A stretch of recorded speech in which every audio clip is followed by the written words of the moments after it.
भूतगणादिसेवितं कपित्थजम्बूफलचारुभक्षणम् उमासुतं शोकविनाशकारिकं नमामि विघ्नेश्वरपादपङ्कजम्। बोल गणपति गजानन भगवान की जय। गुरु ब्रह्मा गुरु विष्णु गुरुदेवो महेश्वरा गुरु साक्षात् परब्रह्म तस्मै श्री गुरुवे नमः। बोल गुरु भगवान की जय। सर्वमंगल मंगले शिवे सर्वार्थ साधिके शरणे त्र्यंबके गौरी नारायणी नमस्तुते। कर्पूर गौरम करुणावतारम संसारिसारम भुजगेन्द्रहारम सदा वसंतम हृदयारविंदे भवं भवानी सहितं नमामि। ओम नमः शिवाय ओम नमः शिवाय ओम नमः शिवाय। भगवान श्री गुरुदेव की असीम अनुकंपा से, माता पिता के आशीर्वाद, आप सभी भक्तों के भाग्य के कारण, आपकी परम निष्ठा के कारण जगदम्बा अम्बा पराशक्ति भगवान भोलेनाथ की असीम कृपा के कारण ही भगवान शिव की ये जो स्वयं भगवान शिव के स्वरूप हैं, शिव महापुराण, उनकी कथा को करने का सौभाग्य और कथा को सुनने का सौभाग्य जो प्राप्त हुआ है, ये उनकी कृपा के बगैर कदापि संभव नहीं। जब भगवान कृपा करते हैं तो वो सत्संग प्रदान करते हैं, और सत्संग में जब कृपा होती है तो भगवान प्राप्त होता है। बिना सत्संग के भगवान की प्राप्ति नहीं हो सकती।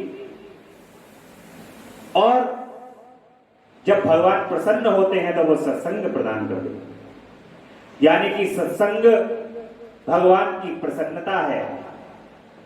और उनकी इसी कृपा के कारण ही आज हम सबको भगवान की ये कथा सुनने का सौभाग्य प्राप्त हुआ। पिछले 3 वर्ष, ये तीसरा वर्ष है, 3 वर्ष से लगातार श्रावण मास में भगवान की कथा को सुनने का सौभाग्य हम सबको मिल रहा है। स्वयं भगवान शिव के द्वारा ये कथा हमें अपने कर्ण के माध्यम से हृदय में स्थापित करने का सौभाग्य मिलता है। और मानो जब हम इस कथा को सुनते हैं तो उस कथा को सुनने के बाद ऐसा प्रतीत होता है कि जैसे ये कथा हमारे लिए बिल्कुल ही नवीन कथा है, जैसे नवीन उमंग है। और नवीन इस कथा को सुनने के बाद हृदय प्रफुल्लित, हर्षित और आनंदित हो। जैसे ही श्रावण मास निकट आता है तो मन के अंदर उत्साह उत्पन्न होता है कि अब भगवान की कथा को सुनने का सौभाग्य प्राप्त हो। कर्ण के माध्यम से जो ये शब्द रूपी अमृत हैं, ये आपके कर्ण में पहुंच करके इसकी एक एक बूंद आपके हृदय में स्थापित होगी। ये अमृतमयी भगवान की कथा नित्य सुननी चाहिए, और सुनने से ज्यादा इस कथा को यदि आप दूसरों को भी सुनवाते हैं, इसका फल 10 गुना बढ़ जाता है। इसलिए YouTube के माध्यम से शिवम मिश्रा है भक्ति रस पर यह कथा आप तक लगातार पहुंच रही है।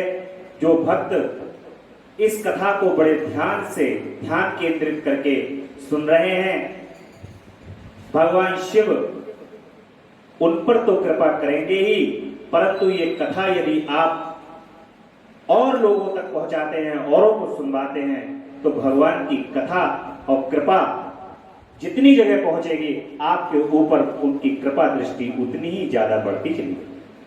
इसलिए इस कथा को फॉरवर्ड करते रहें, भेजते रहें लोगों को, और अपनी उपस्थिति कमेंट करके ओम नमः शिवाय, हर हर महादेव लिख करके करते रहें कि भगवान शिव के चरणों में अपना नमन करते रहें। कल की कथा में देवराज और चंचुला का किस प्रकार से भगवान की कथा को सुनकर के कल्याण हो जाता है। महाघोर पाप करने के बावजूद भी देवराज केवल बुखार की अवस्था में 1 माह तक एक मंदिर में ब्राह्मण के मुख से उस कथा को सुन लेते हैं और उनका कल्याण हो जाता है। इसी प्रकार से पूर्व कर्म के सुकर्म के योग से चंचुला कहीं मंदिर प्रांगण में पहुंच करके भगवान की कथा को सुन लेती हैं, तो उनका भी कल्याण भगवान कर देते हैं। और घोर पाप होने के बावजूद भी जगदम्बा परा अम्बा पराशक्ति माता पार्वती की सखी बनने का सौभाग्य प्राप्त हो। तो जीवन में एक बात हमेशा हर व्यक्ति को ध्यान रखनी चाहिए, वो ये कि पूर्व में जो हो गया वो हो गया। उस पाप कर्म को नष्ट करने के लिए हमें आगे के जीवन में पुण्य कर्म अवश्य करते रहना चाहिए, और भगवान का ध्यान स्मरण और उनकी सेवा अवश्य करनी चाहिए। और आगे से इस बात का अवश्य ध्यान रखना चाहिए कि हमें हमारे द्वारा कोई भी ऐसा पाप कर्म ना हो जिसको हमें भोगने में हमारे पुण्य नष्ट हो। इस बात का हमें विशेष ध्यान रखना चाहिए। चंचुला की प्रार्थना से ब्राह्मण का उसे पूरा शिव पुराण सुनाया। चंचुला ने ब्राह्मण देव से प्रार्थना की कि हे ब्राह्मण देव, मेरे ये घोर पाप हैं। वो स्मरण करने लगी अपने पाप को, क्योंकि देखिए सबसे बड़ा यदि कोई आत्ममंथन कर सकता है तो वो आप स्वयं। आपको स्वयं पता होता है, जब आप कोई गलत कर्म करते हैं तो आपको स्वयं को पता होता है कि मैंने कोई गलत कर्म किया है। आपसे भलीभांति कोई और दूसरा व्यक्ति उसको जान नहीं सकता। चंचुला को भी पता है कि मैंने जो पाप कर्म किए हैं, उसको पता है भलीभांति कि उन पाप कर्मों का फल बहुत ही भयंकर भुगतने को प्राप्त होगा। इसलिए वो ब्राह्मण देव से प्रार्थना करती हैं कि हे प्रभु, मुझे कथा को सुनाइए। भगवान शिव की कथा इतनी प्रभावशाली है, आप मुझे कथा सुनाइए ताकि मेरे भी ये घोर पाप जो है वो नष्ट हो और मुझे भी भगवान शिव के लोक की प्राप्ति हो। ऐसे मन के अंदर श्रद्धा और विश्वास रख के चंचुला जैसी घोर पाप करने वाली स्त्री भी इस कथा के अंदर आस्था रख लेती। ब्राह्मण कहते हैं कि नारी, सौभाग्य की बात है कि भगवान शंकर की कृपा से शिव पुराण की इस वैराग्य मुक्त कथा को सुनकर तुम्हें समय पर चेतना आ गई। भगवान की कथा ऐसी अमृतमयी है कि इस कथा को सुनकर के चाहे घोर पापी भी हो, नास्तिक हो, वो उस कथा, भगवान की कथा को सुनकर के उसके अंदर भी चेतना उत्पन्न हो जाती है। ब्राह्मण पत्नी, तुम डरो मत, भगवान शिव की शरण में जाओ।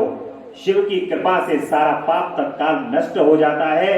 मैं तुमसे भगवान शिव की कीर्ति कथा से युक्त उस परम वस्तु का वर्णन करूंगा, जिससे तुम्हें सदा सुख देने वाली उत्तम गति प्राप्त होगा। शिव की उत्तम कथा सुनने से ही तुम्हारी बुद्धि इस तरह पश्चाताप से युक्त एवं शुद्ध हो गई है, साथ ही तुम्हारे मन से विषयों के प्रति वैराग्य हो गया। पश्चाताप ही पाप करने वाले पापियों के लिए सबसे बड़ा प्रायश्चित है। सत्पुरुषों ने सबके लिए पश्चाताप को ही समस्त पापों का शोधक बताया। पश्चाताप से ही पापों की शुद्धि होती है। जो पश्चाताप करता है वही वास्तव में पापों का प्रायश्चित करता है, क्योंकि सत्पुरुषों ने समस्त पापों की शुद्धि के लिए जैसे प्रायश्चित का उपदेश किया है, वह सब पश्चाताप से उत्पन्न हो जाता है। जो पुरुष विधि पूर्वक प्रायश्चित करके निर्भय हो जाता है पर अपने कुकर्म के लिए पश्चाताप नहीं करता, उसे प्रायः उत्तम गति नहीं प्राप्त होती। परंतु जिसे अपने कुकृत्य पर हार्दिक पश्चाताप होता है, वह अवश्य उत्तम गति का भागी होता है, इसमें संशय कदापि नहीं। इससे पुराण की कथा सुनने से जैसी चित्त शुद्धि होती है, वैसी दूसरे उपायों से कभी नहीं होती। भगवान शिव की इस कथा की ऐसी महिमा है, इस कथा को सुनने के बाद चित्त की ऐसी शुद्धि होती है, इसके अलावा अन्यथा संसार में और कोई दूसरा साधन नहीं।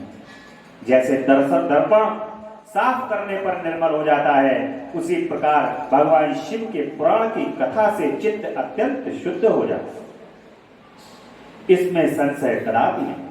मनुष्यों के शुद्ध चित्त में जगदम्बा पार्वती सहित भगवान शिव विराजमान रहते हैं। जहां पर मन चित्त साफ हो जाता है, भगवान शिव और जगदम्बा का वही वास है। शुद्ध मन में निर्मल मन जन मोही पावा, मोही कपट छल छिद्र डबा। भगवान मां पार्वती और भगवान शिव कहते हैं कि मन के अंदर छल कपट अहंकार जब तक रहता है, तब तक मैं उन मनुष्यों के हृदय में वास नहीं करता, परंतु यदि मनुष्य इन सब का त्याग कर देता है तो मैं पल भर भी नहीं लगाता हूं और मन के अंदर प्रवेश कर जाता हूं, मनुष्यों के शुद्ध चित्त में प्रवेश करता हूं। इससे वह विशुद्ध आत्मा पुरुष श्री सांब सदाशिव के पद को प्राप्त होता है। इस उत्तम कथा का श्रवण समस्त मनुष्यों के लिए कल्याण का बीज है, अतः यथोचित मार्ग से इसकी आराधना अथवा सेवा करनी चाहिए। यह भवबंधन रूपी रोग का नाश करने वाली है। भगवान शिव की कथा को सुनकर फिर अपने हृदय में उसका मनन एवं नित्यासन करना चाहिए। इससे पूर्णतः चित्त शुद्धि होती है। चित्त शुद्धि होने से महेश्वर की भक्ति अपने दोनों पुत्रों के साथ निश्चय ही प्रकट होती है। तत्पश्चात महेश्वर के अनुग्रह से दिव्य मुक्ति प्राप्त होती है, इसमें संशय कदापि नहीं। जो मुक्ति से वंचित है उसे पशु समझना चाहिए, क्योंकि उसका चित्त माया के बंधन में आसक्त है। वह निश्चय ही संसार बंधन से मुक्त नहीं हो पाता। ब्राह्मण पत्नी, इसलिए तुम विषयों से मन को हटा लो और भक्ति भाव से भगवान शंकर की इस परम पावन कथा को सुनो। ब्राह्मण देव चंचला से कहते हैं कि तुम सभी विषयों से अपने मन को हटा करके भगवान की कथा को सुनो और परमात्मा शंकर की इस कथा को सुनने से तुम्हारे चित्त की शुद्धि होगी, इससे तुम्हें मोक्ष की प्राप्ति होगी। जो निर्मल चित्त से भगवान शिव के चरणारविंदों का चिंतन करता है, उसकी एक ही जन्म में मुक्ति हो जाती है। यह मैं तुमसे सत्य कहता हूं। ब्राह्मण कहते हैं जो सिद्ध चित्त से मन से अपने हृदय से भगवान की कथा को सुनकर के उनके श्री चरण कमल में अपने मन को लगाते हैं, उनको अनेक जन्म लेने की आवश्यकता नहीं होती, एक ही जन्म में उनकी मुक्ति हो जाती। सूत जी कहते हैं कि शौनक, इतना कहकर वे श्रेष्ठ शिव भक्त ब्राह्मण चुप हो गए। उनका हृदय करुणा से आर्द्र हो गया था। वे शुद्ध चित्त महात्मा भगवान शिव के ध्यान में मग्न हो गए थे। तदंतर बिंदुक की पत्नी चंचला मन ही मन प्रसन्न हो रही थी कि ब्राह्मण का उक्त उपदेश सुनकर उनके नेत्रों में आनंद के आंसू छलक आए। मानो वो पाप से घिरी हुई स्त्री अपने मन ही मन के अंदर उसका पश्चाताप कर रही थी और पश्चाताप की अग्नि में जल करके उसके पाप भस्म हो रहे थे और पापों को भस्म करने के बाद वो मन ही मन प्रसन्न हो रही थी, क्योंकि उसका मन धीरे धीरे भगवान शिव के श्री चरण कमल की ओर बढ़ रहे।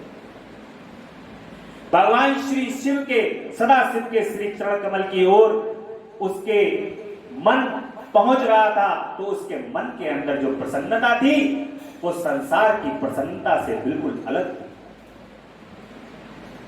क्योंकि संसार की प्रसन्नता तो क्षणिक होती है।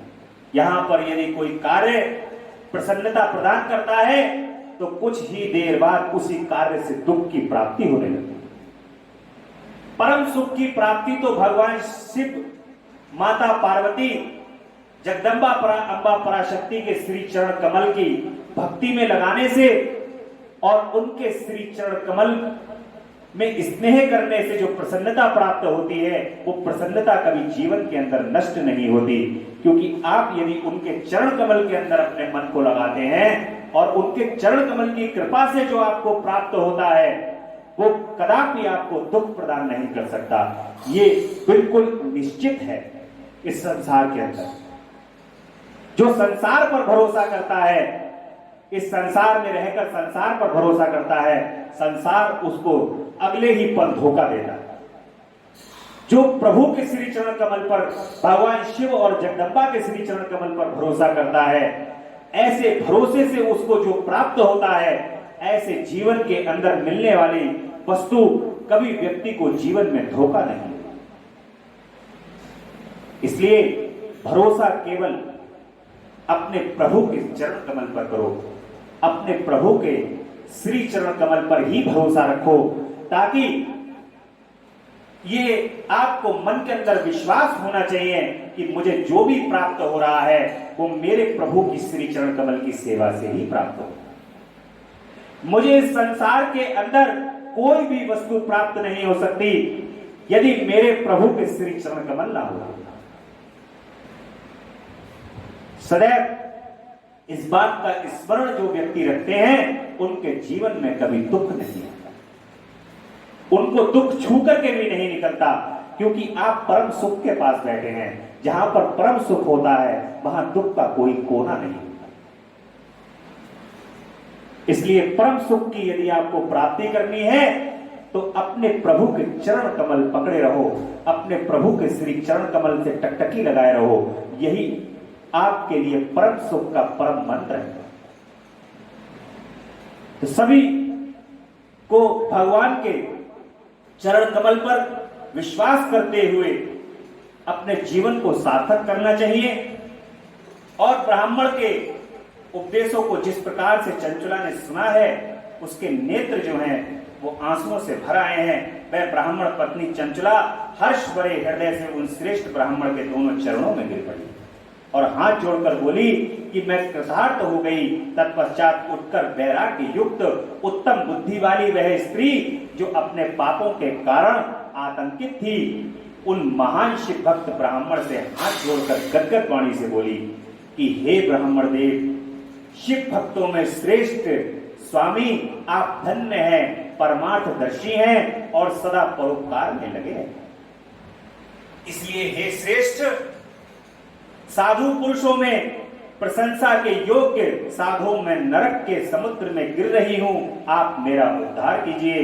पौराणिक अर्थ तत्व से संपन्न जिस सुंदर शिव पुराण की कथा को सुनकर मेरे मन में संपूर्ण विषयों से वैराग्य उत्पन्न हो गया, उसी इस शिव पुराण को सुनने के लिए इस समय मेरे मन में बड़ी श्रद्धा हो गई।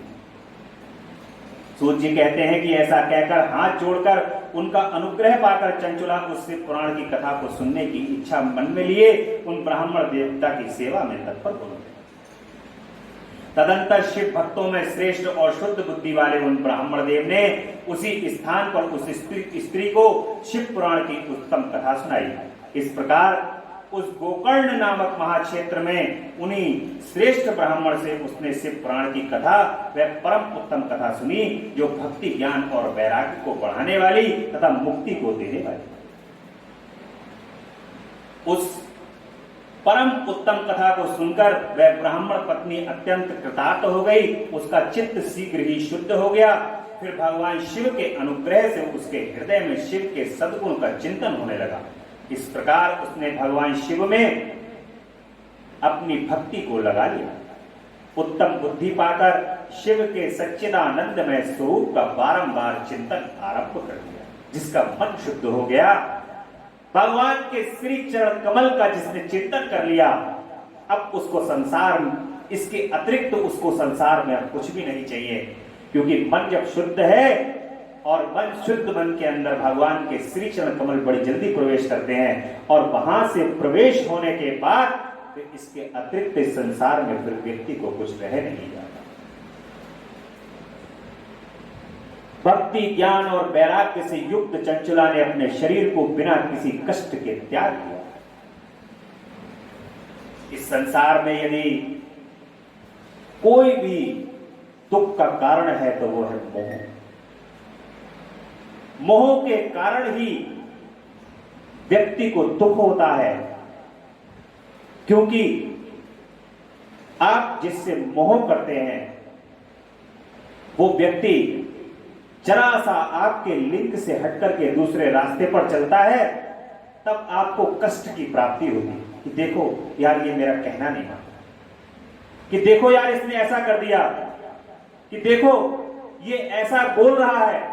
इस प्रकार से आपको उन चीजों से कष्ट की प्राप्ति होती, क्योंकि आपको उनसे मोह के वशीभूत होकर के आप सारे कष्टों को झेलते।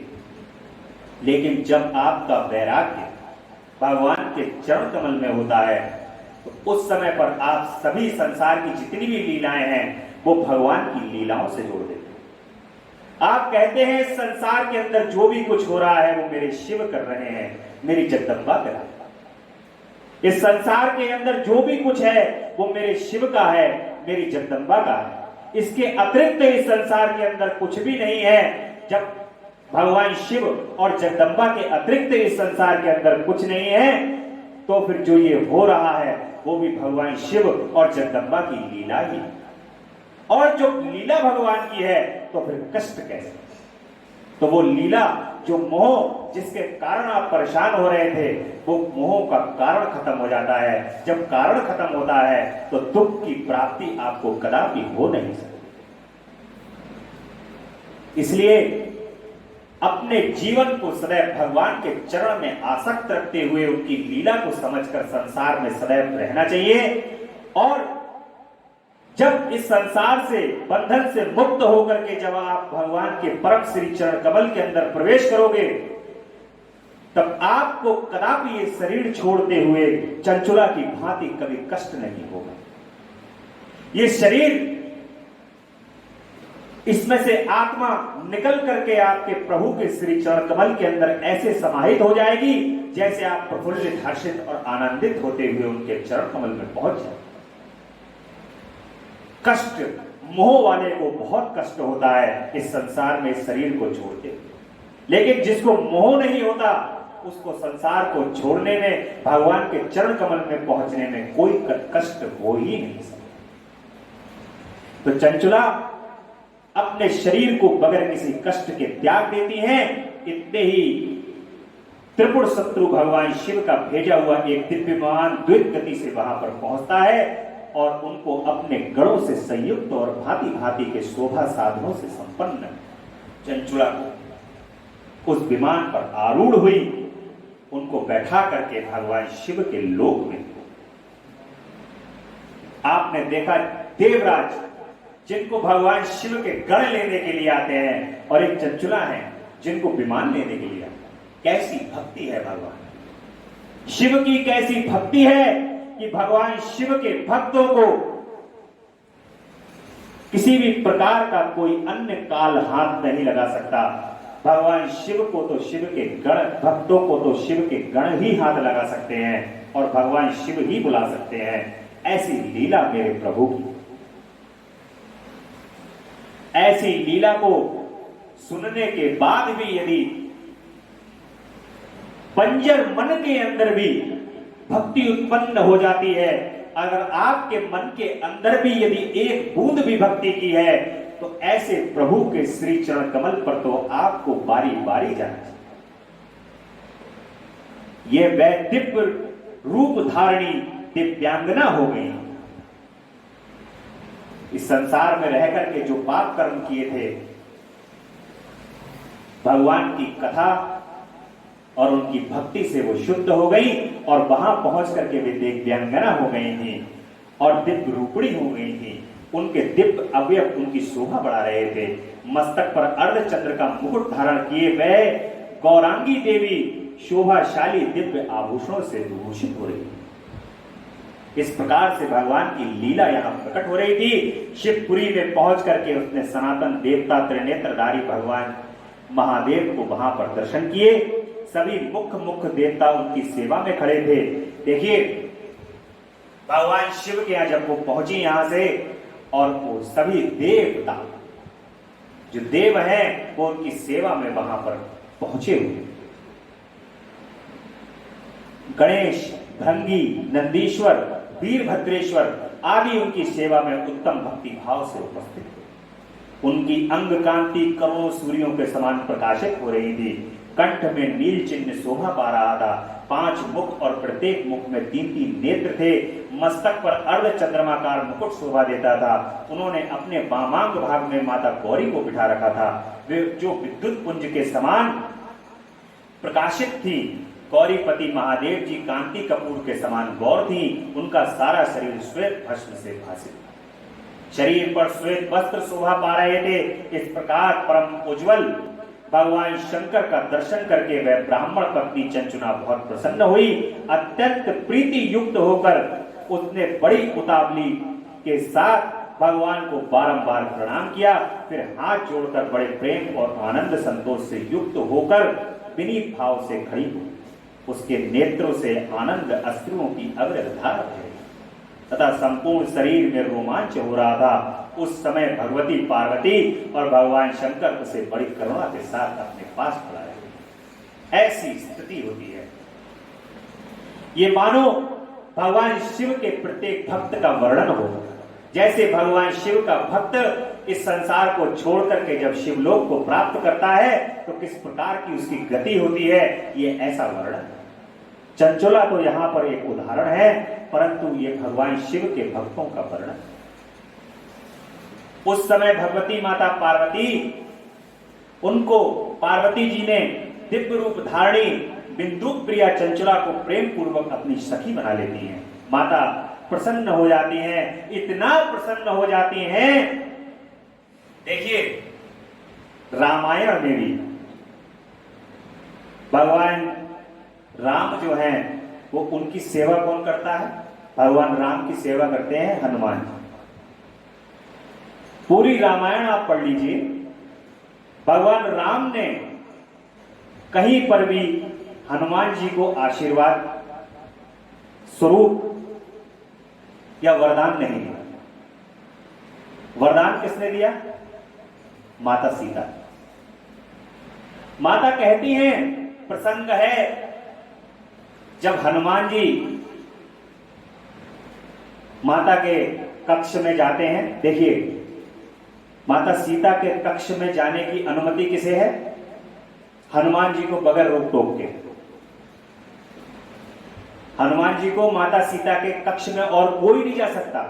दास दासी परिवार का कोई सदस्य माता के कक्ष में नहीं जा सकता। लेकिन हनुमान जी से कहा गया है कि पुत्र तुम कभी भी आ सकते हो, तुम्हें हर वक्त आने की अनुमति है। और जब मां वहां श्रृंगार कर रही हैं, अपने सिंदूर लगा रही हैं, तो बड़ा सरल भाव है भगवान हनुमान जी का। और हनुमान जी कह रहे हैं कि मां ये क्या लगा रही हो? माता कह रही है ये सिंदूर है बेटा। तो हनुमान जी कह रहे हैं कि माता इसको लगाने से क्या होता है? बड़ा निर्मल मन है हनुमान जी का, बालक मन है। उस बालक मन से मां से पूछ रहे हैं कि मां सिंदूर को लगाने से क्या होता है? माता कहती है कि जब सिंदूर लगाती हो ना तो प्रभु राम प्रसन्न हो। तो हनुमान जी अगले दिन आते हैं, कहते हैं अच्छा माता प्रभु प्रसन्न होते हैं? माता कहती है हाँ प्रभु प्रसन्न होते हैं। हनुमान जी कहते हैं अच्छा, माता तो जरा सा सिंदूर लगा रही है, तो जरा सा सिंदूर लगाने से प्रभु इतना प्रसन्न हो जाते हैं। अगले दिन हनुमान जी पूरे शरीर में सिंदूर लगा करके आए।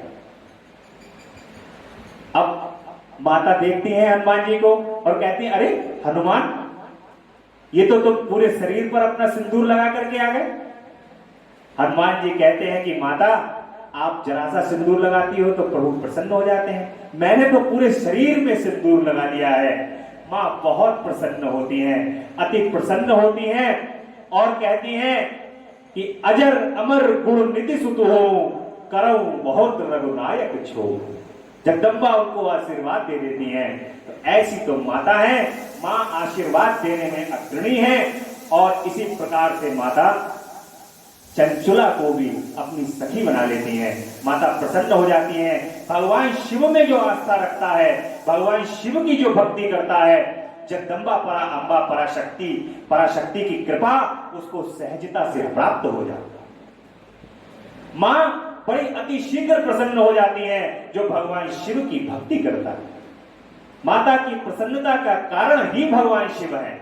इसलिए भगवान शिव की भक्ति में अपने मन को लगाओगे तो माता की कृपा तुम्हें स्वतः ही प्राप्त हो जाएगी। जैसे राधे राधे जपोगे तो चले आएंगे बिहारी, बस उसी प्रकार से भगवान शिव का नाम लेने से, भगवान शिव की भक्ति करने से माता की कृपा आपको सहजता से प्राप्त हो जाएगी।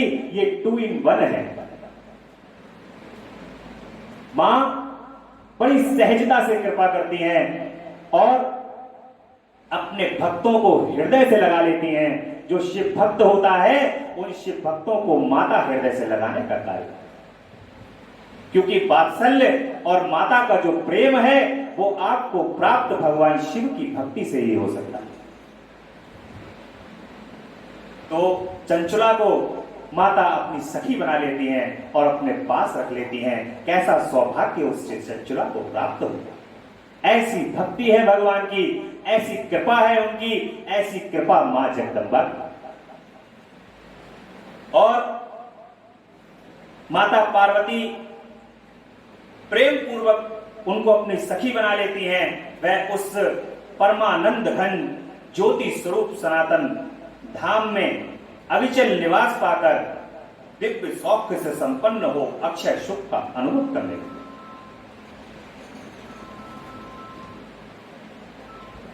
अब देखिए, संसार में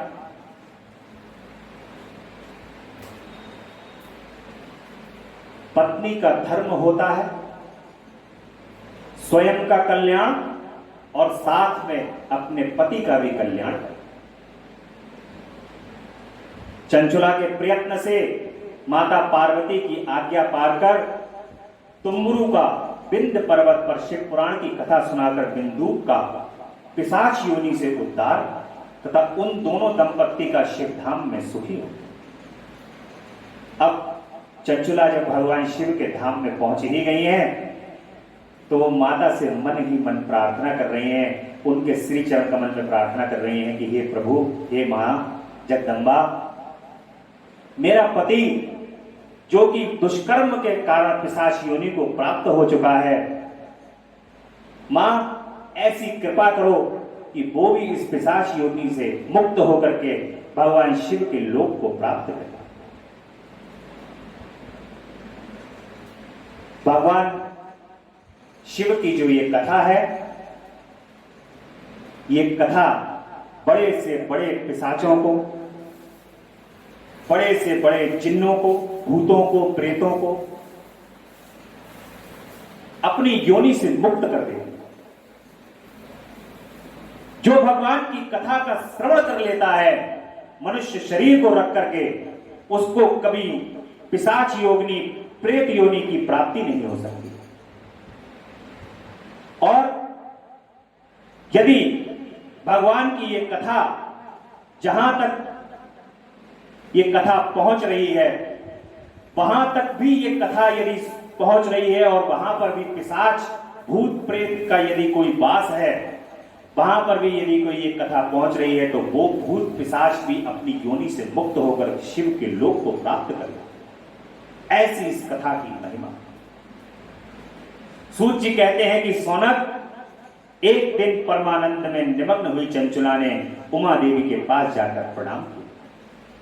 अब माता की सखी है, माता के पास है और उनको कहते हैं कि दोनों हाथ जोड़कर वह स्तुति करने लगी कि गिरजानंदिनी स्कंद माता उमा, मनुष्यों में सदा आपका सेवन किया है। समस्त सुखों को देने वाली मां, आप ब्रह्म स्वरूपिणी, विष्णु और ब्रह्मा आदि देवताओं द्वारा सेव्य हैं। आप ही सद्गुणा और निर्गुणा हैं तथा आप ही सूक्ष्म सच्चिदानंद स्वरूपिणी हैं, आद्या प्रकृति। आप ही संसार की सृष्टि, पालन और संहार करने वाली हैं। तीनों गुणों का आश्रय भी आप ही हैं। ब्रह्मा, विष्णु और महेश्वर, इन तीनों देवताओं का आवास स्थान तथा उनकी उत्तम प्रतिष्ठा करने वाली पराशक्ति आप ही हैं। मां,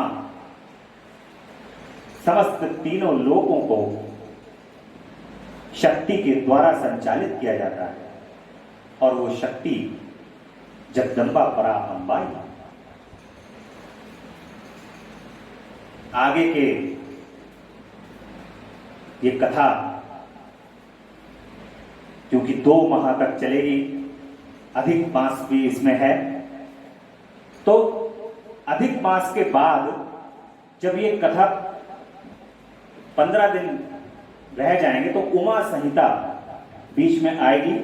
उमा संहिता में मां परम सौभाग्य प्रदान करेंगी, तो माता का वर्णन उमा संहिता के माध्यम से आप लोगों को बताने का सौभाग्य प्राप्त है। ये जिव्या मां का वर्णन मां की कृपा के बगैर नहीं कर सकती, तब आपको मां का वर्णन सुनने का सौभाग्य प्राप्त है। मां तीनों गुणों का आश्रय भी मां आप ही हैं। सूत जी कहते हैं कि सौनक, जिसे सद्गति प्राप्त हो चुकी थी, वह चंचुला इस प्रकार महेश्वर पत्नी उमा की स्तुति करके सिर झुकाए चुप हो। उसके नेत्रों में प्रेम के आंसू उमड़ रहे थे। तब करुणा से भरी हुई शंकर प्रिया भक्त वत्सला माता पार्वती ने चंचुला को संबोधित करके बड़े प्रेम से इस प्रकार कहा। मां कह रही हैं कि सखी चंचुले, सुंदरी, मैं तुम्हारी की हुई इस स्तुति से बहुत प्रसन्न हूं। बोलो क्या वर मांगती हो, तुम्हारे लिए मुझे कुछ भी अदेय नहीं। माता कहती हैं, देखिए मां जब प्रसन्न हो जाती हैं, जगदम्बा जब प्रसन्न हो जाती हैं, तो इस संसार क्या पूरे ब्रह्मांड में ऐसी कोई वस्तु नहीं है जो मां की कृपा से प्राप्त न हो। हजारों इंद्र के सिंहासन मां उत्पन्न कर सकती हैं और हजारों इंद्र के सिंहासन पे हजारों इंद्र एक साथ बैठा सकती हैं, करोड़ों सूर्य एक साथ उदय कर सकती हैं। ऐसी जगदम्बा है जो कृपा कर दें तो उनके भक्त जो हैं वो मां को, जगदम्बा को पाकर, उनकी कृपा को पाकर के धन्य धन्य हो जाते। मां कहती हैं कि तुम्हारे लिए मुझे कुछ भी अदेय नहीं। चंचुला कहती है कि निष्पाप गिरिजा कुमारी, मेरे पति बिंदु इस समय कहां हैं, उनकी कैसी गति हुई है, ये मैं नहीं जानती। कल्याणमयी तीन वत्सले, मैं अपने उन पति देव से जिस प्रकार संयुक्त हो सकूं वैसा ही उपाय माता बताई। महेश्वरी, महादेवी, मेरे पति एक शूद्र जातीय वैश्या के प्रति आसक्त थे और पाप में ही डूबे रहते थे। उनकी मृत्यु मुझसे पहले ही हो, न जाने वे किस गति को प्राप्त होगा। ऐसा स्वभाव है चंचुला का कल्याणकारी कि वो अपना तो कल्याण करती ही है, साथ में अपने पति का भी कल्याण।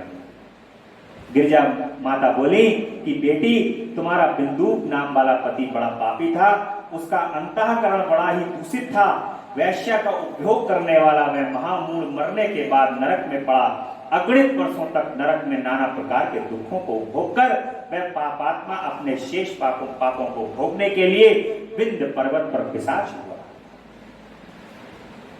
इस समय वह पिशाच अवस्था में ही और नाना प्रकार के क्लेश उठा रहा है। वह दुष्ट वही वायु पीकर रहता है और सदा सब प्रकार के कष्ट को सहता है। सूत जी कहते हैं कि सौनक, गौरी देवी की यह बात सुनकर उत्तम व्रत का पालन करने वाली चंचुला उस समय पति के महान दुख से दुखी हो गई। फिर मन को स्थिर करके उस ब्राह्मण पत्नी ने व्यथित हृदय से महेश्वरी को प्रणाम करके पुनः पूछा कि मां, मुझ पर कृपा करिए और दूषित कर्म करने वाले मेरे दुष्ट पति का अब उद्धार करें। देवी कहती हैं कि कुत्सित बुद्धि वाले उस पापात्मा का मैं तुम्हें उपाय बताती हूं। तुम्हारा पति यदि शिव पुराण की पुण्यमयी कथा को सुने तो सारी दुर्गति को पार करके वह उत्तम गति का भागी हो सकता है। भगवान शिव की कथा को सुनाने का माता वर्णन करती हैं और कहती हैं कि अमृत के समान मधुर अक्षरों से युक्त गौरी देवी का ये वचन सुनकर, आदर पूर्वक सुनकर चंचुला ने हाथ जोड़कर मस्तक झुकाकर उन्हें बारंबार प्रणाम और अपने पति के समस्त पापों की शुद्धि तथा उत्तम गति की प्राप्ति के लिए पार्वती देवी से वह प्रार्थना की कि मेरे पति की शिव पुराण सुनाने की व्यवस्था हो। उस ब्राह्मण पत्नी के बारंबार प्रार्थना करने पर माता गौरी देवी को बड़ी दया आई। उन भक्त वत्सला महेश्वरी गिरिजा कुमारी ने भगवान शिव की उत्तम कीर्ति गान करने वाली गंधर्व राज तुम्बरु को बुलाकर उनसे प्रसन्नता पूर्वक इस प्रकार कहा कि तुम्बरो, तुम्हारी भगवान शिव में प्रीति है। तुम मेरे मन की बातों को जानकर मेरे अभिष्ट कार्यों को सिद्ध करने वाले हो, इसलिए मैं तुमसे ये एक बात कहती हूं कि तुम्हारा कल्याण हो। तुम मेरी इस सखी के साथ शीघ्र ही विंध्य पर्वत पर जाओ। वहां एक महाघोर और भयंकर पिशाच रहता है, उसका वृतांत तुम आरंभ से ही सुनो। मैं तुमसे प्रसन्नता पूर्वक सब कुछ बताती हूँ। पूर्व जन्म में वह पिशाच बिंदुक नामक ब्राह्मण था। मेरी इस सखी चंचुला का पति था, परंतु वह दुष्ट वैश्यागामी हो गया था। स्नान संध्या आदि नित्य कर्म छोड़कर अपवित्र रहने लगा था। क्रोध के कारण उसकी बुद्धि पर मूर्ता छा गई। वह कर्तव्य का विवेक नहीं करता था। अभक्षण, सज्जनों से द्वेष और दूषित वस्तुओं का दान लेना, यही उसका स्वाभाविक कर्म। वह शस्त्र लेकर हिंसा करता था, बाएं हाथ से खाता था, दीनों को सताता और क्रूरता पूर्वक पराये घरों में आग लगाया जाता था। चांडालों से प्रेम करता था और प्रतिदिन वैश्या के संपर्क में रहता था। बड़ा दुष्ट था। वह पापी अपनी पत्नी का परित्याग करके दुष्टों के संग में ही आनंद रहता। वह मृत्यु पर्यंत दुराचार में ही फंसा रहा। फिर अंतकाल आने पर उसकी मृत्यु हो गई। वह पापियों के भोग स्थान घोर यमपुरी में गया और वहां बहुत से नरकों का भोग करके वह दुष्ट आत्मा जीव उस समय विंध्य पर्वत पर पिशाच पर हो गया। वह दुष्ट पिशाच अपने पापों का भोग कर रहा है। तुम उसके आगे यत्न पूर्वक से पुराण की इस दिव्य कथा का प्रवचन करो। अब पिशाच योनि के अंदर जो है वो इतनी आसानी से बैठ करके कथा भी नहीं सुनेगा, क्योंकि दुष्ट पिशाच है। कथा सुनाओ और भागेगा इधर। इसलिए अपने मन को भी शुद्ध करना चाहिए। शुद्ध मन को अपने भगवान की कथा के अंदर लगाना चाहिए। किसी भी पिशाच का वास इस मन पे और मस्तिष्क पे ना हो जाए, ताकि कोई पिशाच इसमें बैठ जाए और भगवान की कथा को ना सुने। कोई यदि पिशाच अगर बैठ गया तो वो कथा भगवान की सुनने ही नहीं देगा, आपको भगाता रहेगा। इसलिए भगवान की कथा प्रसन्न चित्त, आनंद चित्त, गुणों से युक्त होकर के सुननी चाहिए, शांत मन से। और बड़ा ही यत्न किया बिंदुक ने इस कथा को सुनाने के लिए, जो परम पुण्यमयी तथा समस्त पापों का नाश करने वाली है भगवान की ये कथा। उसका श्रवण, उससे उत्कृष्ट पुण्य कर्म प्राप्त होते हैं। सूत जी कहते हैं कि सौनक, महेश्वरी उमा के इस प्रकार आदेश देने पर गंधर्वराज तुम्बुक मन ही मन पर प्रसन्न हो गए। किसी काम को यदि माँ आज्ञा करे, माँ कह दे ये काम तुम्हें करना है, तो भक्तों के लिए तो वो आज्ञा ही सर्वोपरि। तो भक्त करते क्या है? भगवान की आज्ञा का पालन ही तो करते हैं। उन्होंने अपने भाग्य की सराहना की। तत्पश्चात उस पिशाच की सती साध्वी पत्नी चंचला के साथ विमान पर बैठकर नारद के प्रिय मित्र तुम्बरु वेग पूर्वक विंध्याचल पर्वत पर गए, जहां वह पिशाच रहता। वहां उन्होंने उस पिशाच को देखा। उसका शरीर विशाल था,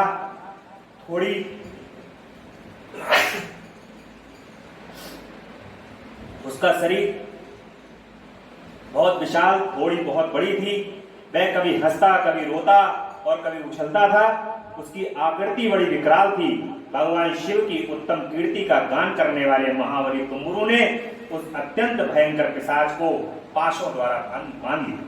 तदंतर तुम्बरु ने शिव पुराण की कथा वाचने का निश्चय करके महोत्सव युक्त स्थान और मंडप आदि की रचना की। इतने में ही संपूर्ण लोकों में बड़े वेग से यह प्रचार हो गया कि देवी पार्वती की आज्ञा से एक पिशाच का उद्धार करने के उद्देश्य से शिव पुराण की उत्तम कथा सुनाने के लिए तुम्बरु विंध्य पर्वत पर गए। फिर तो उस कथा को सुनने के लिए के लोभ से बहुत से देवऋषि भी शीघ्र ही वहां पहुंच गए और आदर पूर्वक शिव पुराण सुनने के लिए आए हुए। भगवान की कथा का जो महत्व होता है, जो भगवान के भक्त होते हैं ना, उनको यदि पता चल जाए कि भगवान की कथा हो रही है, तो वो अपने मन को कहीं और लगा नहीं पाते।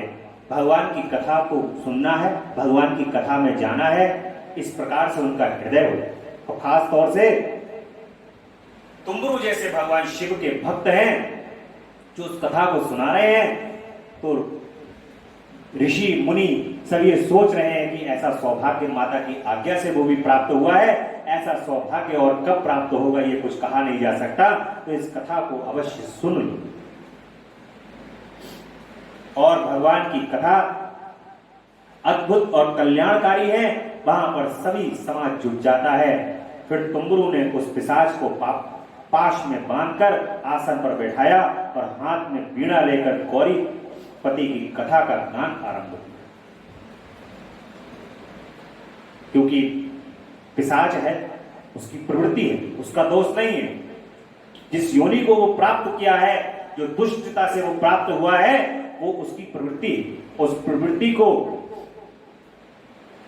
फोकस करने के लिए, दिखाने के लिए उसको बांधना आवश्यक है ताकि वो ध्यान से सुने। तुम्बरु उसको वीणा के गान से सुनाते हैं भगवान की महिमा। पहली अर्थात विंध्येश्वर संहिता से लेकर 7वीं वायु संहिता तक महात्म सहित शिव पुराण की कथा को उन्होंने स्पष्ट वर्णन किया है। 7 संहिताओं सहित शिव पुराण का आदर पूर्वक श्रवण करके वे सभी श्रोता पूर्णता कृतार्थ हो गए। उस समय पुण्यमय शिव पुराण को सुनकर उस पिशाच ने अपने सारे पापों को धोकर उस पैशाचिक शरीर को त्याग दिया। फिर तो शीघ्र ही उसका रूप दिव्य हो गया। अंग कांति गौरवर्ण की हो गई। शरीर पर श्वेत वस्त्र तथा सब प्रकार के पुरुषोचित आभूषण उसके अंगों को उद्देशित करने लगे। वह त्रिनेत्रधारी चंद्रशेखर रूप हो गया। इस प्रकार दिव्य देहधारी होकर श्रीमान बिंदु अपनी प्राण वल्लभा चंचला के साथ स्वयं ही पार्वती वल्लभ भगवान शिव का गुणगान करने लगा। उसकी स्त्री को इस प्रकार दिव्य रूप से सुशोभित देख वे सभी देवऋषि बड़े विस्मित हुए। उनका चित्त परमानंद में परिपूर्ण हो गया। भगवान महेश्वर का ये अद्भुत चरित्र सुनकर वे सभी श्रोता परम कृतार्थ प्रेम पूर्वक श्री शिव का यशोगान करते हुए अपने अपने धाम को चले गए। दिव्य रूपमयी श्रीमान बिंदु श्री सुंदर विमान पर अपनी प्रियतमा के पास बैठकर सुखपूर्वक आकाश में स्थित हो बड़ी शोभा पाने लगा। तदंतर महेश्वर के सुंदर एवं मनोहर गुणों का गान करता हुआ वह अपनी प्रियतमा तथा तुम्बरु के साथ शीघ्र ही शिव धाम में जा पहुंचा। वह भगवान महेश्वर तथा माता पार्वती देवी ने उन्हें प्रसन्नता पूर्वक बिंदुक का बड़ा सत्कार किया और उसे अपना पार्षद बना लिया। फिर माता ने अपना पार्षद बना लिया। बिंदुक पहुंचा और उसका कल्याण करके मां ने अपना पार्षद बना लिया। और सखी चंचला इतनी कल्याणमयी है, इतनी करुणामयी है कि उन करुणामयी के दरबार में पापों की गिनती नहीं। कोई व्यक्ति मां के दरबार में पहुंच करके ये ना सोचे कि मैंने इतने पाप कर्म किए हुए हैं तो मैं मां के दरबार में कैसे जाऊं। माता का, जगदम्बा का अंधाधुंध दरबार है, वहां जो आता है वो तर जाता है। मां के दरबार में आकर के ये नहीं देखा जाता कि किसने कौन से क्या कर्म किए हैं। मां के दरबार में तो बस आप अपना शुद्ध मन लेकर के पहुंचे। माता सबका कल्याण करती हैं। देखिए, मां ने उसको अपना पार्षद बना, जो पिशाच योनि में पड़ा था उसको शिव पुराण की कथा सुना करके उसके सारे पाप कर्मों को नष्ट करके अपना पार्षद बना लिया। ऐसा सौभाग्य तो भगवान की कथा के अंदर ही है। परम तत्व शिव, सदा शिव और माता पार्वती जिस पर कृपा कर दे, संसार में और भी कोई वस्तु अतिरिक्त रह नहीं जाती। कल्याण, व्यक्ति का कल्याण निश्चित। ऐसी परम कल्याणकारी कथा भगवान की सबको सुननी चाहिए, अपना कल्याण करना चाहिए। कल की कथा में आज की कथा यहीं विश्राम लेगी। शिव पुराण के श्रवण की विधि तथा श्रोताओं के पालन करने योग्य नियमों का वर्णन किया है कि हमें किस विधि से भगवान शिव की कथा को सुनना चाहिए और जो श्रोता हैं उनको किन नियमों का पालन करना चाहिए। क्योंकि नियम और संयम, अनुशासन जीवन के अंदर प्रगति का कारण है। आपको यदि आध्यात्म को बढ़ाना है, भगवान के श्री चरण कमल में आपको प्रेम रखना है, अनुराग रखना है, तो आपको नियम और उनका पालन अवश्य करना पड़ेगा। तभी आप भगवान के श्री चरण कमल की भक्ति की ओर अग्रसर हो। बोले शंकर भगवान की जय, जगदम्बा रानी की जय। बड़े प्रेम से 2 लाइन भगवान की स्मरण करेंगे। तेरा पल पल बीता जाए, मुख से जप ले नमः शिवाय। तेरा पल पल बीता जाए, मुख से जप ले नमः शिवाय। ओम नमः शिवाय, ओम नमः शिवाय, ओम नमः शिवाय। मुसाफिरी जब पूरी होगी, चलने की मजबूरी होगी। मुसाफिरी